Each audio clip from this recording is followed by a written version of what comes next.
I pozdravimo ljudi, danas ćemo raditi prvi review na kanalu Tesla Smartphone 6.2 Lite. Pa hajde da krenemo. To je veoma dobar telefon. Prvo da vidimo šta dobijamo u kutiji. Sklanjamo ovo sa strane. Telefon također sklanjamo sa strane. To ćemo za kraj najbolje. Foliju plus dobijemo foliju najobičniju za njega. Dobro, vošunđerčić, sklanjamo i to. I ovako ovdje ništa specijalno, neko uputstvo. Masku plus dobijemo što je dobro uz njega. Masku. Punjač normalno. Stavit ćemo ga tu sa strane. Ovaj adapter za punjenje.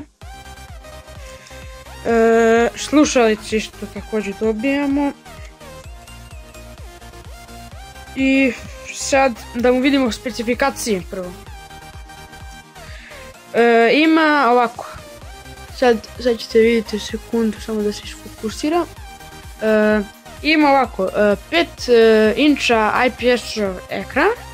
To je ok onako. 1280 x 720 to je rezolucija. Moglo bi u Full HD-u da bude malo bolje, ali ok. Quad core sa 1.25 GHz. Moglo je i to da bude jače. 2 GB RAM ok.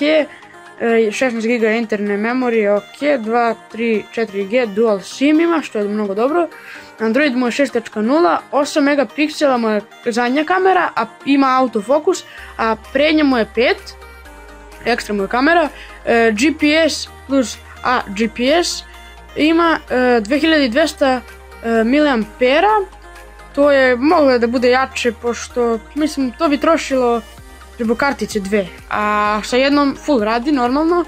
Wi-Fi 802 dobro, Bluetooth 4.0 i plus što je najbolje može microSD do 64 GB, što je mnogo dobro.